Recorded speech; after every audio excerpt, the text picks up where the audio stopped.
Yeah.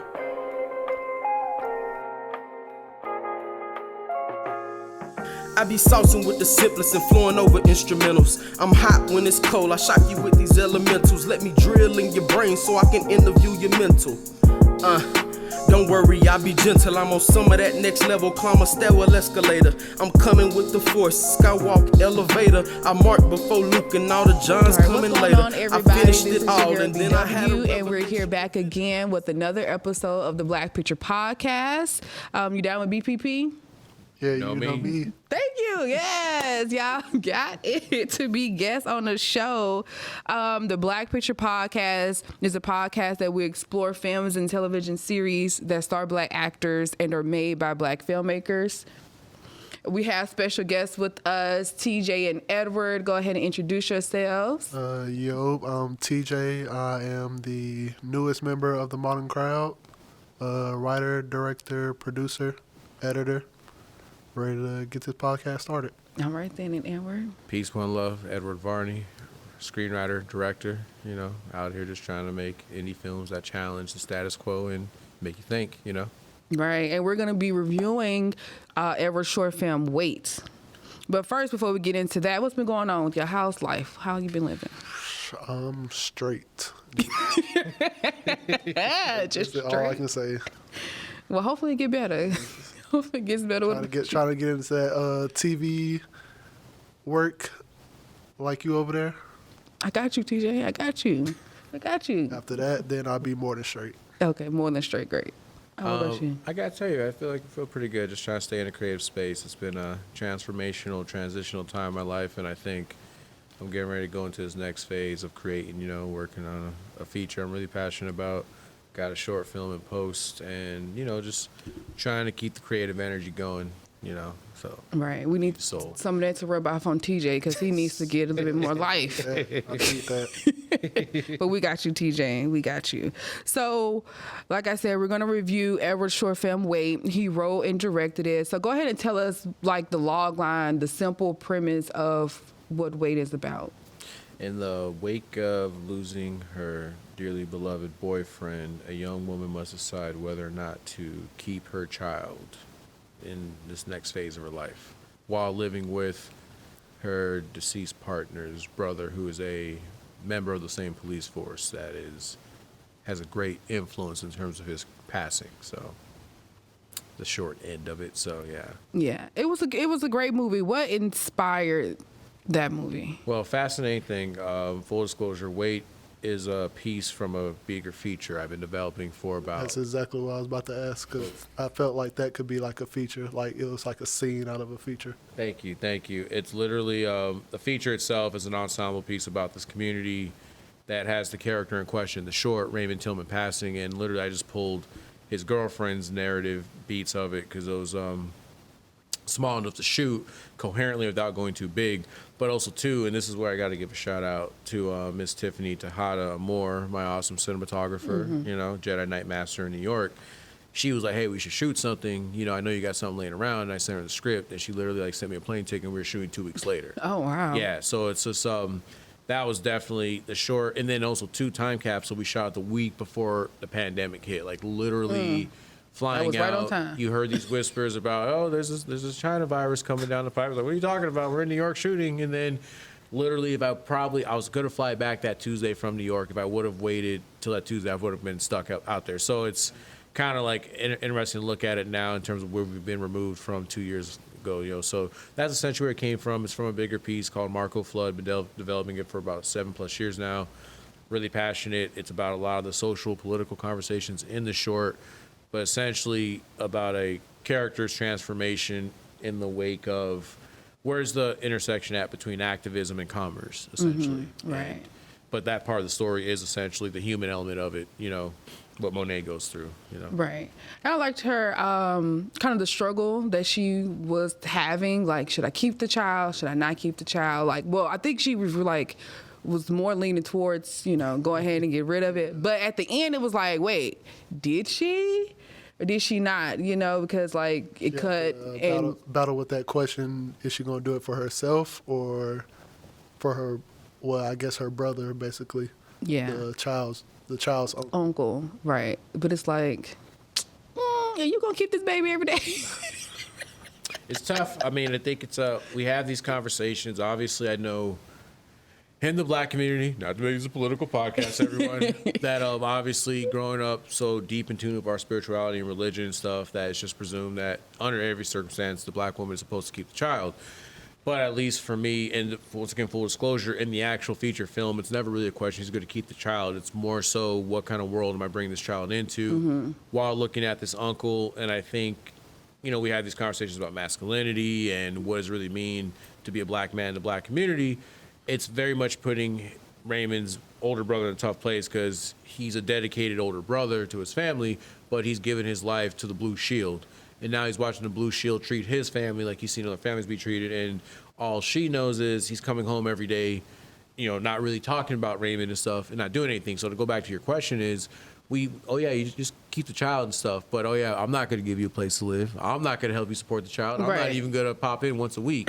But, I might make the birthday appearance. So I think it's a very, very real conversation that I thought for a short would kind of get in and out of it because clearly she's in that weird 24 date period, you know, where it's like if you're going to terminate go ahead and do it, yeah, right? So. Right, and it also brings up like the theme of like body ownership because this man is trying to tell this woman what to do with her body. Like, no, keep the baby. Like, this is the only family that I have, but it's like you have no say so as to what's really going on with me.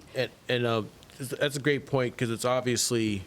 I know no one's ever contextualized it like that, but it is a real conversation to have to where I'm of the school in mind. If you decide to take off the rubber, brother, you give away all control. So it's just like if she wants to have your child and move to a commune and stuff, hey, no one told you to get that comfortable. But I think there's something to be said, especially in the context of the short, to the emotional distress that she's under and stuff, to where she's suffocating. It's just like, it's not just being a mother, it's literally being a mother to this young person that's going to look like your best friend and his or her father for life. And you're going to have to relitigate constant that remembrance. While constantly like, oh yeah, by the way, the person that told me to keep you, I don't know if he's doing everything in his power to get justice for your father. So it's just a lot of myriad of questions, but so yeah.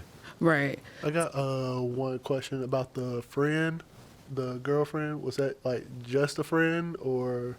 That's in the screenplay. That is her best friend, so to speak. So Just yeah, one of my best friends in real life, Miss MJ Newby and stuff. Really, really great actress. Should keep a lookout for her. She's definitely making waves and stuff. But in the context of the story, Leslie, once again going back to the feature, she's strong in the community in terms of activism, and she has a women's rights recovery group for women who are victims of violence towards police-related violence to women. And her aspect of the story, which we can get to in the short, is she's galvanizing the black women in this community to take ownership, to do their own form of activism. That's not on us to wait for men in power, black men at that, to give us our justice. We need to go out here and do these marches. We need to go, and it's also from the right place too. Because I think if I could have done the short again, I wanted to get into those conversations with our relationship with activism. Because I think over the last 2 or 3 years, that's changed so much now that we know what we know about Black Lives Matter, and now what we know about the political commerce of money leaking into our activism and how interests are made, figureheads, stuff like that,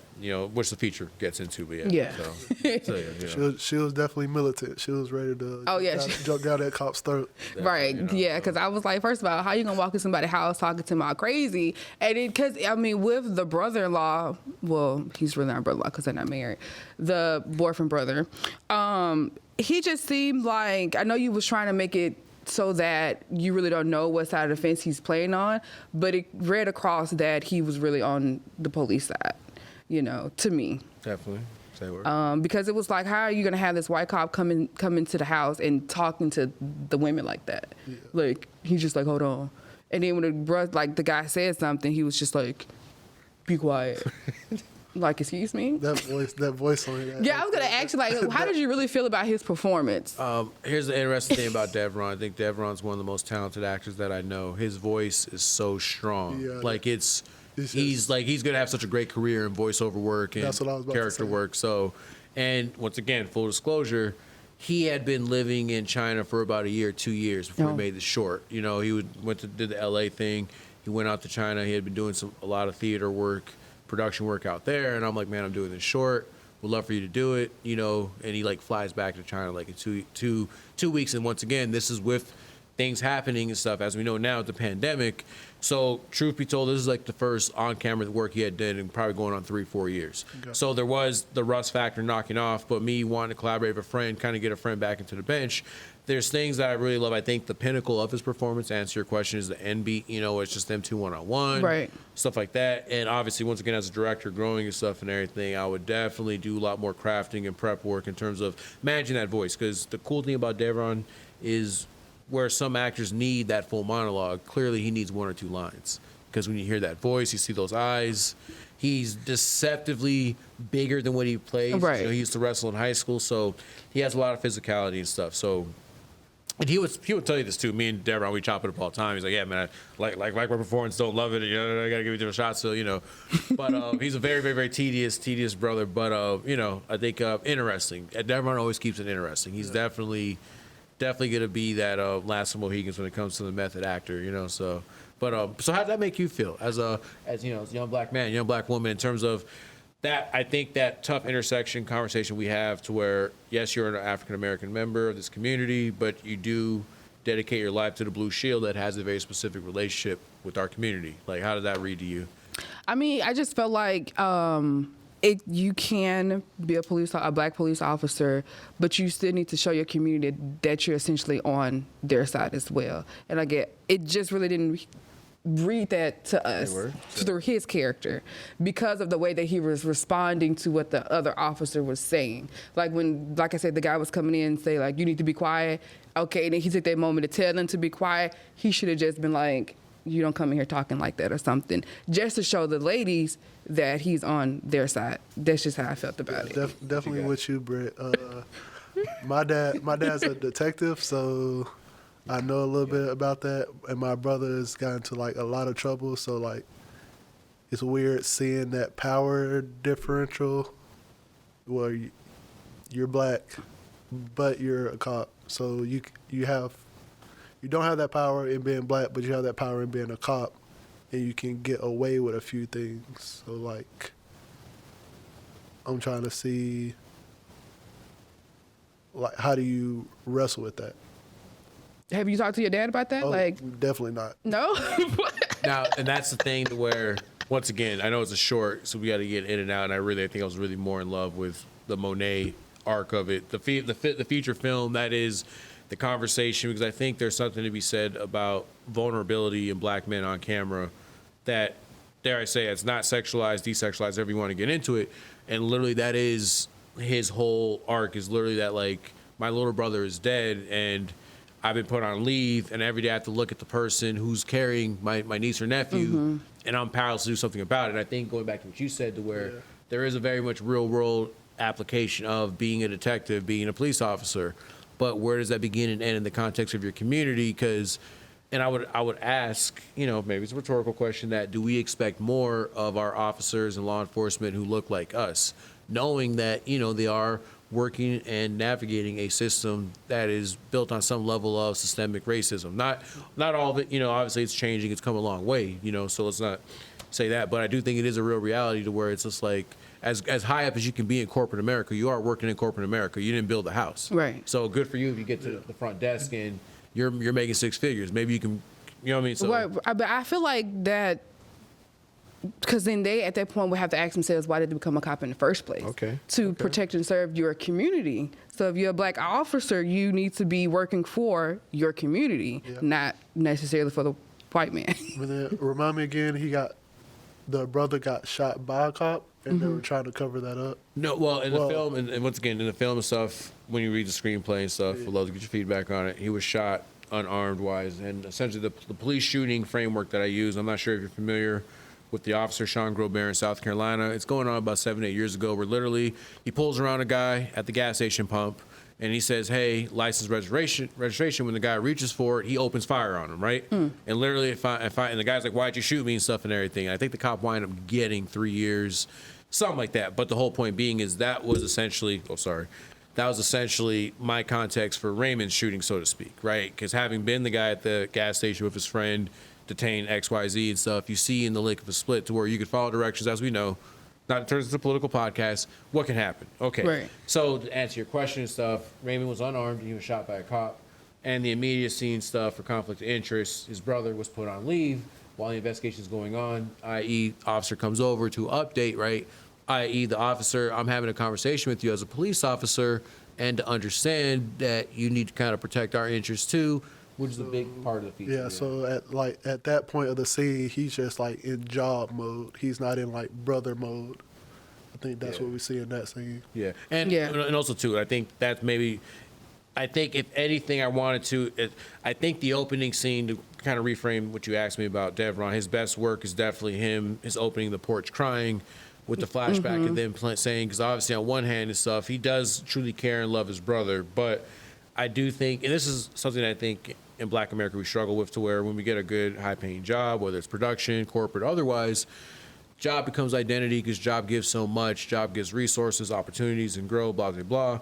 But then there are these intersections we get put at to where we have to choose, and sometimes that choosing is at the expense of your community, partner, significant other, and then it's like you have to make choices, and it is so hard. You know, now obviously what you just said and stuff and everything, that is double, triple amplified with law enforcement. You know what I'm saying? To where it's like, we can't talk about doing good if we're not involved in the system. Right. And, you know, I'm very sure we all seen Crash with the pad down and stuff and everything, to where on one hand it's stuff, oh, you should have said something, you're not even a man and stuff and everything. But as we all know, as black men and stuff, I can't do nothing if I get locked up and I'm behind bars. Like, I hate to say it's a long game. So, but I don't know. But that being said, that's the dice I want to throw out there. Yeah. You know, create this conversation. So, And that plays into activism as well, as you were talking about earlier.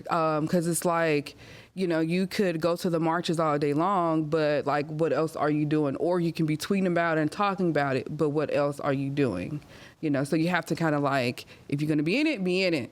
If you're not, it's no teeter-tottering. Because like right now, we're at a place where we just don't have no time for people being on the fence. but I would say, this is a question because, you know, I know as you young kids say, caping and, you know, posing for the gram and stuff like that and everything. Right, posing for the gram. Has activism become the new fashion statement? And when I say that, it's like, okay, there's a line in one of my movies to where books have kind of sort of become like the new art, to where people don't really appreciate them for what they really are, but it's cool to say you have them. Right, It's cool for you to come into my house and see all these great books by James Baldwin, knowing darn well I never read them. I can throw a quote here and there, but I don't really read them, right? Okay, a lot like people who buy art, right? Okay, now in terms of activism, right? And this is, might push things slightly differently, talk about in the feature, have we as a culture and stuff, I think sometimes people take on the ideology of victimhood, or based on whoever the victim is, whereas it's kind of like, okay, like I heard somebody say this about Jussie Smollett. Obviously, you know, he just got sentenced, whatever, right? That a lot of people who are elites, and when I say elites, you're of a certain financial background, you're talking about this white supremacy, this racism, all these evil things that may not apply to you day to day like it does us, because we go back to our predominantly black middle to lower class communities, whereas you're going home to your gated community and you're surrounded by probably living amongst those who you say are part of the problem, and you're going to their barbecues. So I would say this in terms of activism, young soul black sister number one, you know, and my brother right here and stuff and everything, soul brother number one as well. Where do you feel we're going, 2022 and beyond in terms of activism? And I say that to where a lot of activism was going on for a year straight and some change. Some cities got burnt, brothers got killed. Some, I don't know if laws changed, but I think we're right back to where we were before, God rest his soul, George is on the ground. Has nothing to do with my movie. This is more so stuff, the conversations I bring up in my feature film. But my thing is, I was one of the people that I was begged not to go out and protest because of how I look. My long beard, my locks, they're like, you look like the guy that will get cracked in the head. And now, mind you, when you hear me talk and stuff, college educated, well-traveled, parents are foreign and stuff, you know, somewhat affluent, right? But I was begged not to go. And also, too, I was told, like, look, don't take it the wrong way. Like you marching XYZ ain't gonna do a damn thing. So I sit here and say that to y'all kids and stuff, because y'all more hip, y'all more in it and stuff. How y'all feel about where we're at activism-wise, where we're going? Do we need to have a conversation? I mean, are we so in love with victimhood and these other things to where it's more cool to be on social media talking about it loudly, but at the end of the day, so if you know you're going to work with those who you say are the Right. enemy. I'm sorry. I mean, 5-minute question. Right now, I think right now it is a trend. Like just being on TikTok almost 24/7, you see a lot of like influencers just hopping on that trend of, hey, this is going on. Hey, this is going on. But what are we doing about it? right, Like, right. That's all I'm seeing right now. Like, I think it has to be a balance because, you know, I went marching a few times, but then you also have to, like, donate to causes. Like, what are these organizations that have the bail funds that are going to actually help the people? Because, again, like you said, marching the street can only go so far, but, like, what are we really doing? So I feel like you have to kind of, like, do both, not just, like you said, it's a trend going on. People just want to say, hey, yeah, I was at the protest. Yeah, I was here when this was going on. I did that in the third. But then it's like, okay, when you went home, what else did you do? Did you just go to sleep? Like, what did you actually do? Yeah. You know, it's a loaded thing. I mean, I would always say we don't have enough judges and lawyers. And, Right.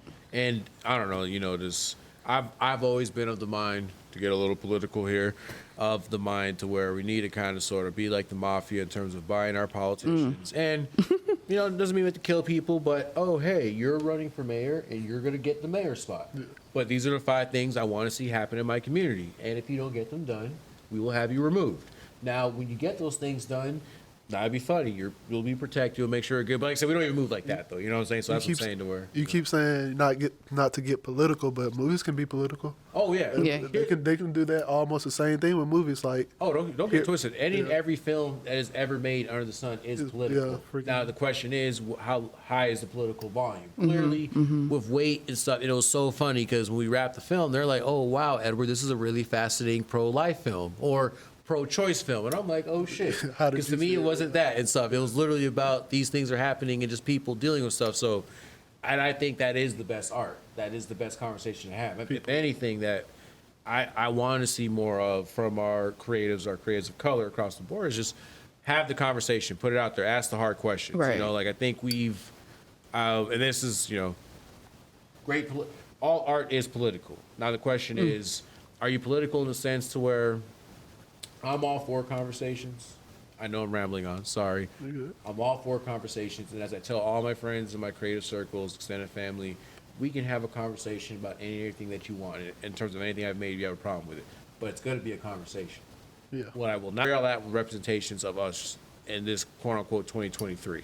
Do we want to see different representations of us, or are we into going back to the Mickey D's of it all, and we're just happy to be seen? Well, no, I think there is room for more of us to be in different spaces. I think we was having a conversation like this on one of our other podcasts because we reviewed The Harder They Fall. Yeah. And we were excited to see that because we rarely see Black people as cowboys or in Western movies. And if Shout out to Majors. Right, and if we are in those movies, we're in servant roles. So, you know, there's still room for us to be in different genres and to shine because we go through emotions just like everybody else. So why can't we have those different type of films that show us in those different lights as well? Now, let me ask this question, because this is something that I go through a lot with my creativity, to where there's literally, to me, are we ready to normalize Black characters just being normal? And what I'm about to say is, have you seen Manchester by the Sea? I've only Casey Affleck. Yeah, I know of it. Yeah, Literally, it's all it is about a guy who lost his family in a tragedy, leaves the community, his brother dies, and he has to go back to that community and kind of arrange all the affairs, Right. take custody of his nephew, right? Simple. By Kenneth Lonergan, great playwright, great screenwriter. Do we show up to see that film if Casey Affleck is a Black character? And it doesn't even have to be Denzel or Will. It could be John Boyega. Right. You know what I'm saying? I feel you. I would definitely would because again, I write those type of movies. You know what I'm saying? Like I come from a different place. Like not all my movies are about drug dealing. I don't think I even have any drug dealing movies. I write emotional, internal conflict type of situations, you know, and so because that's like going back to the point of validation. If a movie like that can be up for an award, it has a super white cast, and if a Black person made a movie and it's all Black people and it's literally about that same thing, why can't that be nominated for an award? Yeah, I think of Last Black Man in San Francisco. Right. You know, if no shout out again, Jonathan Majors. Jonathan Majors, right? He hot right now. Again, you know what I'm saying? But yeah, great. And what I'm saying is too, that's where I've been at, where it's been my creative struggle, my path to where it's like black people either have, there's a small box for black creatives to be in. You know what I'm saying? So what are your plans with the short wave? Like, are you going to use it to help, fund the feature, or what's your thoughts? Everything above. We went on a small festival run with it. Shout out to the Black Cat Picture Show. We screened out there. I think we won the jury award for it. They showed nothing but love. We played at 2 other festivals, and really right now, the short itself is more or less an emotional litmus test for the character aspects of the feature, while also adding to my reel, to where I'm in the process of trying to raise money for another feature, character drama stuff, literally, ironically, a father-daughter story, loosely based on my life from like the post-high school chapter of my life, so to speak. But it's kind of sort of part of the thing to where I believe, in terms of me pitching anybody to like, hey, help me make this movie, I just want to show you the journey from where I was in film school to where I'm at right now in terms of how you plug in and just diversify the portfolio. So it's out there for consumption. Those who know how to find it. It's being shared, and It's on Vimeo. give it to the world. You know what I mean? Let the word speak for itself. So you say that you're in the development phase of the feature. Is it like complete? Like you got a first draft? Like, what's your process? Talking about the feature for Wait? Yeah. Okay, so Marco Flood, literally, if you told me, Edward, I got $2.5 million right now, I could be shooting in 30 days. Okay. I'll be nice to say. So you ready? Yeah, it's ready. It's developed. I feel really good about it. It's still the one thing I've written feature-wise. I think it's the best thing I've ever written. You know what I mean? And I'm not just saying that because I wrote it, but it's just kind of like I look at filmmaking as jazz music. So I'm gonna go on a rant here. All right. I think the greatest art form ever is jazz music. Why? Because if you look at what jazz has given us, jazz is kind of the fundamental foundation to almost all music, but almost, we kind of sort of think about it, all kind of came out of jazz in terms of what was stolen from us, the bass line, stuff like that. So in terms of that and everything, I look at Marco Flood as one of our greatest artists who we don't talk about enough. We're always going on and on about Michael, going on and on about Prince, and now Kanye, as we should, because they are amazing, and they are, dare I say, we throw the G word around so lightly, but they are geniuses. Yeah. You know what I'm saying? I thought we were gonna say goat. So they are geniuses. But I think who's also a genius, not just in his own right, but pound for pound, is Miles Davis. And I say that from the standpoint of, sidebar, where it's like when you look at the phases of Miles in terms of how he pushed the genre of music forward and stuff, that's what at least I try to do with my storytelling. I try to do with myself, so to speak. And the thing about Marco Flood as a feature, I wrote it during a time and stuff, really post Trayvon being shot. I feel terrible saying this because my family's from Charlotte, but old buddy who was shot in Charlotte, it was just a weird week we had in 2016, 2017, where it felt like over a 10-day period, people were getting shot who were unarmed. You know what I'm saying? It was happening. It was crazy. Like, what world are we living in, right? Yeah. And I just really felt like it was the conversation I wanted to have with myself / those in my circle about activism and creativity, stuff like that. So to answer your question and stuff, shopping it around, hopefully trying to find the actor brave enough who wants to be Marco Flood. You know what I'm saying? Because it is a star-making role, or a star who wants to be challenged. It's don't do it if you ain't really about it and stuff. And I think it's another thing too that we struggle with our black actors, to where we have so many great black actors, but it's so hard for them to take chances on indie work that doesn't necessarily have start dates, stuff like that, because there's so much politics of it, and they have representatives. Yeah, want to win awards if you're in a movie like that. And it'd be funny. It's just, let's just be real. Do you want to be in a film that's going to be pro-black? Like, it's tough because I'm not going to say there's quote unquote pro-white films, but there are films that normalize nuclear family, nuclear this, relations, all these things, right? But then, if there's a film, like you said, where it's just you and your husband trying to figure out how are you going to make the rent so you don't lose the house and stuff and everything, and it's talking about what you go through in corporate America as a black woman and stuff and everything. It's not an attack on anybody else as much as highlighting experience. So I forget what your question was, but It's okay. I sit here to say that, to where like I try to approach the storytelling, the writing of it like a great jazz composition, in the vein of Miles Davis when he was experimenting Bitches Brew-esque in terms of the form and structure's different. It's an ensemble piece. I think it's honest. I think it's raw. I think it's challenging. I think the characters are intellectual and they're smart, which I hate this whole thing to where we can't be smart and intelligent. Social Network, great film, right? Blah, blah, blah. To me, that's kind of like my structure, my approach to the film. And I just felt like people are like, oh, well, black people don't talk like this. And I'm like, you know. But why can't we? Why can't we? You know what I'm saying? Because they talk like that all the time in films that are predominantly white led. Exactly. Yeah, that's my struggle also. TJ, do you have any last thoughts on his short? No, I really loved it. It was like 5 out of 5 for me. I really loved it. All right, now here's a question for both of you. Did she keep the child or not? And what happens next after we cut to black, in your opinion? I mean, in my heart of hearts, I wanted her to just go ahead and abort the mission. I'm sorry to say that, but as a woman, they're like, tell me because more, tell me it's more. for me on my personal level. If that was a situation, you know, If you were her, if I were her, I would just went ahead and got the abortion. For the simple fact that I don't want to be a single mom, because at that point she's a single mother. Okay. Despite your best friend telling you, I'm here for you, we can figure this out. Despite all of that. Okay. Because Okay. and then you would want to move on to a new relationship, and what you got, a child, and you already got all this baggage or whatever. Just go ahead and eliminate the problem. Like, that's just me. I guess I don't want to call it selfish, but like they said, you have to look out for you. Got to think about you, This is and that's just the way that I thought about it. Because again, personally, I don't want to be a single parent. Okay. So then at that point, you would especially just under those circumstances. under those circumstances. So, even with you coming into what we're perceiving as a support system, you don't want no part of it. Right. Okay. What we got, to move Lieutenant? on. I think, well, I hope she kept it. Well, no, I wouldn't even say hope. My writing mind says she kept it, but like almost out of spite.